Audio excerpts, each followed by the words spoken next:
எல்லோருக்கும் என்னுடைய இனிய மாலை வணக்கம்.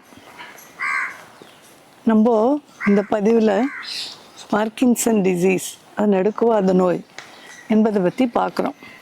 முதல்ல நான் என்னை பற்றி சொல்லிடுறேன். என் பேர் டாக்டர் ராஜேஸ்வரி ராமச்சந்திரன், நரம்பியல் நிபுணர். 40 வருஷமாக நம்ம நரம்பியல் நோயாளிகளை பார்த்துட்ருக்கோம். இப்போ போன பதிவிலே நம்ம பார்க்கின்சன் நோய்னா என்ன அப்படின்றத பற்றி சொன்னோம். இந்த பதிவில் சிம்டம்ஸ் என்ன மாதிரியான கம்ப்ளைண்ட்ஸ் அவங்க சொல்லுவாங்கன்றத கொஞ்சம் பார்க்கலாம். முதல்ல முக்கியமாக 4 சிம்டம்ஸ் பார்க்கின்சனுக்கு சொல்லணும். ஒன்று கையில் ஒரு நடுக்கம், இன்னொன்று கை காலெலாம் ரொம்ப ஸ்டிஃப் ஆகிடும், ரிஜிடிட்டின்னு பேர். மடக்கி நீட்டி நடக்கிறது எல்லாமே அவங்களுக்கு சிரமம். 3வது பிராடிகைனீசியா, அதாவது எல்லாமே ஸ்லோ ஆகிடும். அவங்க பேசுறது, நடக்கிறது, எல்லாமே சொல்கிறது. 4வது பாஸ்டரல் இன்ஸ்டெபிலிட்டி, அதாவது நடையில் தள்ளாட்டம், கீழே விழுந்துடுவாங்க, நடக்க முடியாது ஃப்ரீயாக. இது பொதுவாக இந்த 4 சிம்டம்ஸ் நம்ம சொல்கிறோம். அதாவது கை நடுக்கம், அப்புறம் உடம்புல இருக்கிற ஸ்டிஃப்னஸ், ரிஜிடிட்டி, அப்புறம் ரொம்ப ஸ்லோவாக இருக்கிற தன்மை பிராடிகைனீசியா, அப்புறம் பாஸ்டரில் பிரச்சனை, நடந்தால் தள்ளாட்டம், ஃப்ரீயாக நடக்க முடியல, பேலன்ஸ் இல்லைன்றது. இப்படி இருந்தால் கூட இப்போ கிராஸாக இந்த பேஷண்ட்ஸை 2 வகையாக பிரிக்கலாம். ஒன்று ட்ரெமர் ப்ரிடாமினன்ட், அதாவது இந்த ட்ரெமர் தான் ரொம்ப அதிகப்படியாக இருக்கும். மற்றபடி இந்த பிராடிகைனீசியா, பாஸ்டர் அதெல்லாம் அவ்வளோ பிரச்சனை இருக்காது. இன்னொரு குரூப் ட்ரெமரே இருக்க தேவையில்லை, பாஸ்டர் தான் அவங்களோட மெயின் ப்ராப்ளம். ஆரம்பத்துலேருந்து நடந்தால் தள்ளுறது, விடுற மாதிரி இருக்குது, இதே தான் சொல்லிகிட்டு இருப்பாங்க. ஆரம்பத்தில் அது கண்டுபிடிக்கிறது, நம்ம அது பார்க்கின்சன் சொல்கிறது கொஞ்சம் கஷ்டமாக இருக்கும். பின்னாடி நம்மளுக்கு தெரிஞ்சிடும்.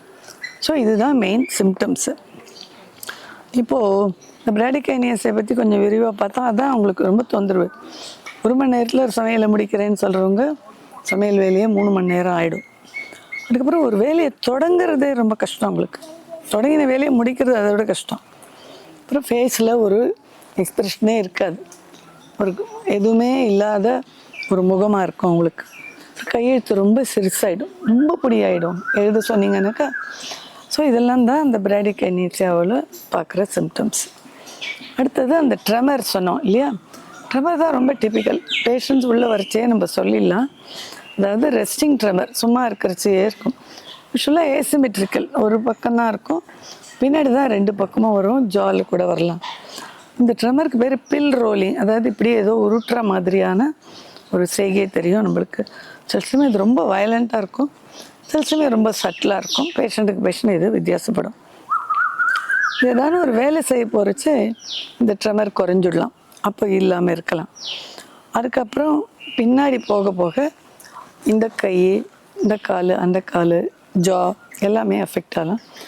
ட்ரெமர் ஒரு பீரியட் ஆஃப் டைம் கொஞ்சம் கொஞ்சமாக நகரும். ஸோ முதல்ல நம்ம பார்த்தது பிராடிகைனீசியா, அப்புறம் நம்ம பார்த்தது கை நடுக்கம்.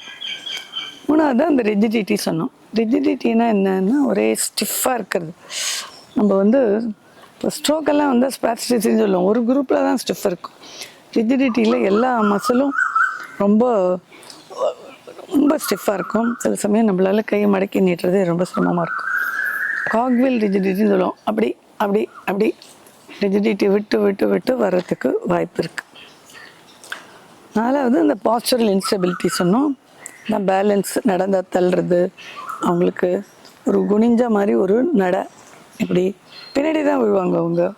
நம்ம அவங்கள நிற்க வச்சு பின்னாடி கொஞ்சம் இழுத்தோன்னு வைங்க, அப்படியே டமாலில் விழுந்துருவாங்க. அதுக்கு பேர் புல் டெஸ்ட். சாதாரணமாக நம்மளாம் கொஞ்சம் சமாளிச்சுப்போம், அவங்களால சமாளிக்க முடியாது. சாதாரணமாக இந்த விழுறது, ஃபால்ஸ் எல்லாம் பின்னாடி பின்னாடி தான் வரும். ஆரம்ப காலத்தில் mostly it is tremors and rigidity. முக்கியமாக நம்ம பார்க்க வேண்டியது கெயிட், இல்லை அவங்க நடை எப்படி இருக்குன்னு சொல்லி. நடை பார்க்குற போது அவங்களுக்கு ஒரு நேரோவான இடத்துல நடக்க சொன்னால் ரொம்ப கஷ்டம், கீழே விழறதுக்கு வாய்ப்பு இருக்குது. ஒரு கால் முன்னாடி ஒரு கால் வச்சு வச்சு நடப்பாங்க. அந்த நடை ஒரு தடவை பார்த்தாங்கன்னா உங்களுக்கே தெரியும், ஃபெச்சினன்ட் கெயிட்டுன்னு சொல்லுவோம். கொஞ்சம் முன்னுக்கு தள்ளின மாதிரி குனிஞ்சுட்டு நடக்க ஆரம்பித்தா அவங்களால நிறுத்த முடியாது. நிறுத்த சொன்னால் ஒரே ஓட்டம் பிடிக்கிற மாதிரி இருக்கும். அதாவது ஆரம்பத்தில் நடை தொடங்கிறது கஷ்டம், நடை தொடங்கின அப்புறம் நிறுத்துறது கஷ்டம். அதுதான் பார்க்கின்சன்.